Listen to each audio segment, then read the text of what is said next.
So we felt good about it. Woo-hoo. Is there anything you would have done different in the match now looking back on it? Yeah, he wouldn't have messed up that flare bump. I wouldn't have messed up the flare bump. Maybe tree trunks for legs over here. Didn't have to kick my fucking knee and hyperextend it. That wasn't any good. That's the one thing I would change about the match. Yeah, because that actually led to him being hurt for quite a long time.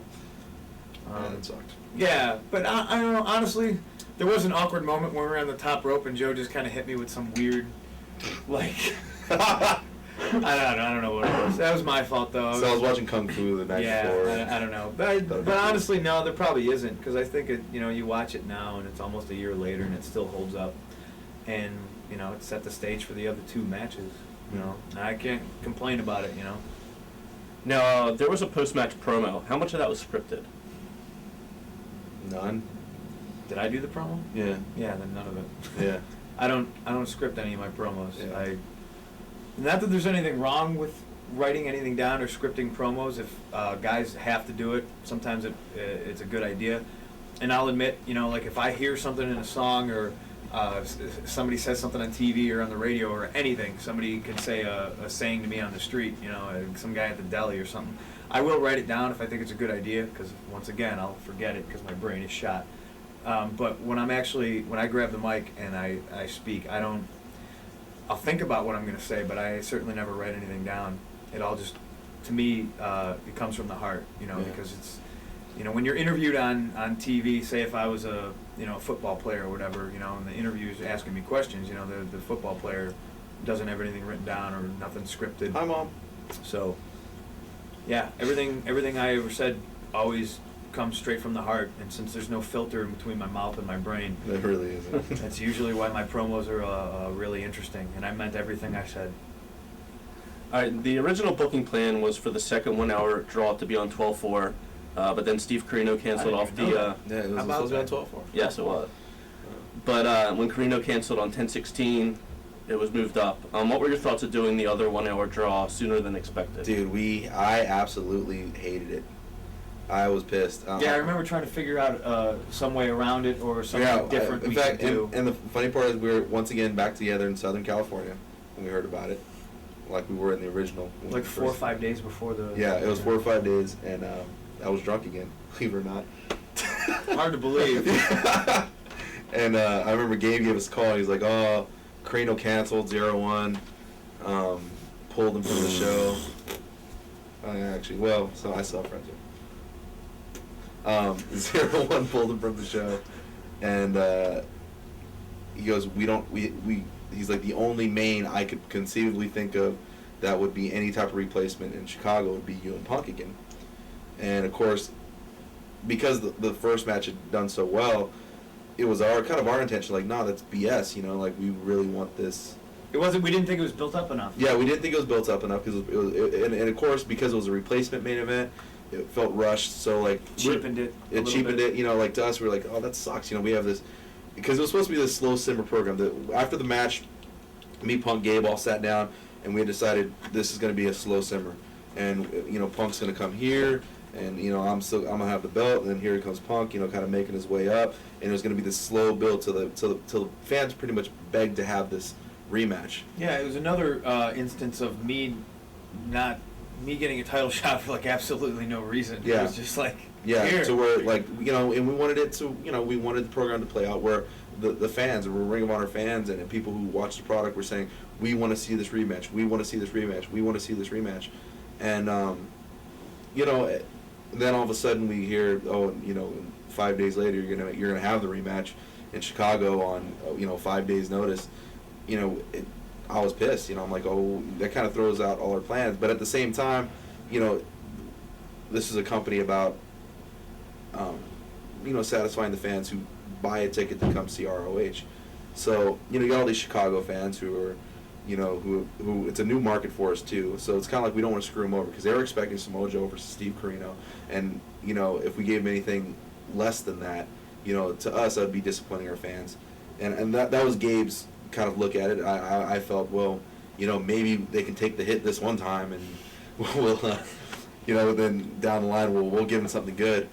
But we'll bicker and fight, but when it comes down to business, I mean, hey, you know, we're paid to do what the booker tells us, so we kind of went, all right, well, we have our reservations about it, but we'll go do it. We'll give 100% to it. So now instead of having a week of doing cardio, I had 5 days to do cardio, and and he had me there too. Yeah, and him there, which was kind of a help. Not and really. he was drunk. And I was drunk, and so you know, going into the match, we weren't too excited about it, but I think as the days leading up to the match, we kind of got the right mindset. Said, all right, well, let's do this again, and hell, let's do another 60.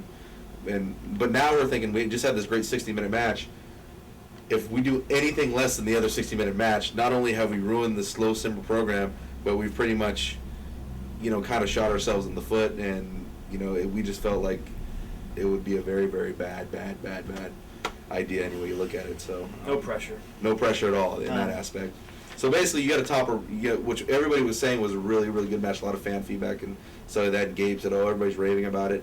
Oh, you know, saying this is the best match in ROH history. So now we have to beat the best match in ROH history by having another 60-minute draw, and hopefully it'll be better. Yay for me. Yeah, he pretty much summed it all up. I remember being like almost angry, like you know. I mean, I was hot at Carino. You know, there's nothing he could do about it, but you know. I sent him. You got a filthy email. Yeah, I sent him one too. You know, because we're. I love you, Steve, but yeah, we're trying to do something here, and it kind of threw our plans off. But not to mention, once again, I was hurt. I had a really screwed up back. Yeah. You know. I mean, and Carino's kid's more over than him in 0-1 anyway, so I don't know why they called. I said it. It's me. Silly question. Which is the backup camera, and which is? That's the backup. So I'm gonna look at that one. Yeah, because I want dramatic impact. Just because. In your face, CM Punk, the eyes to you. That's right. It's all about the eyes. Ooh. What were we saying? I don't know. Yeah, okay. I got nothing. Continue. Memories of putting that match together. Honestly, going in, I was hurt. So was I. Yeah. Your knees were still shot. No, my back. And you were late. Your back and my leg. He was late. Yeah, I was late. Yeah. Missed my try. Somebody knew to hang out with Mick Foley.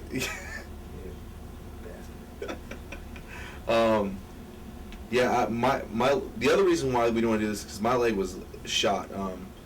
I had heard it a couple weeks earlier. I think in New York. Yeah, you should have seen his leg. Yeah, it was awesome. It was It disgusting. was like a pumpkin. He was sitting at my house. He had to elevate the damn thing because his shin, like all this fluid would drain into his shin and his ankle, and it would just blow up like the size of a small gourd. It was. Yeah, it was great. I wanted to lance it. I just wanted to attack him while he was sleeping and just cut it open and a bunch of water fall out. Yeah, my leg was a mess, and I remember I did the match in Dayton, and I couldn't get my kick pad off because my leg was so swollen. And like these things are elastic, and I could not get my kick pad off. It took me an hour to get my kick pad off. I damn near cried through the whole process. Like it took like Punk and like I think it was like D, who was laughing the entire time, like grabbing each side of the kick pad and like slowly jerking it off me, and I was just like, oh, and like I screamed. And I remember we drove all night. We got to Chicago, and we were staying with Ace Steel, and I remember I put my leg up that night, and in hopes that it would drain. It did drain out, but by the time we got to the show, my leg had blown up all over again, and I was icing it. I walked right into the dressing room. I said, I need ice. They put my leg up on a Smith machine. It looked like an infirmary because I wrestled twice the night before in Dayton. You know, I wrestled Homicide, and then I wrestled the 6-man. Not easy matches. You know, so we had everything working against us. The timing was bad. We were rushed into this match. We were both hurt. We were both literally laying on it. This is how we called the match. We talked about it. I literally talked the match. I was on my back. Punk's on his back, on his stomach with ice on his back. I'm on my back like this, and our heads are right here. I'm like, okay, now what do you want to do? All right, cool. And I mean, and Gabe's running up to us every 5 minutes. Hey, how's it coming together? Hey, how's it coming together? And I mean, it was so bad. If Foley walked in, looked at my leg, and goes, "Good God, you're gonna wrestle tonight?" I'm like, I don't really want to, but that's why I had that weird patch on my back to start the match. That for some reason, I thought the Ben Gay patch was gonna. I don't know. But yeah, I mean, in fact, because of that too, we didn't really get a lot together at all. I mean, I remember we went to the ring, and at points, I was kind of I was kind of in there going, I have no idea where we're going with this, but it kind of just ended up going real well. And once again, just like the first match, a lot of that. The basic premise was, let's take all the silly headlock spots that I did, and let's just change them up, or let's reverse them. They're learned spots, you know. I kind of thought it would be a cool idea if I thought I had the benefit of training for the match the first time, because I knew I was going to take Joe to the distance. Joe had no idea Joe was going to try to come out of the gate and crush me in 10, 15 minutes. This time, you know, both guys trained for it. So Joe studied more of my tapes, so he knows my stuff, so he's reversing my stuff. He's reversing the reversals I hit on him in the first match. But the best stuff in that match was all on the fly. Yeah, I remember the one vividly I remember was The stretch? No, the stretch. Yeah, I actually made that up in the ring, and I don't know how I got in that position. I don't know if you know this, but yeah, I don't know if you know this, but yeah, that little STF that I ended up putting him in, where I bent him halfway from here to completely backwards.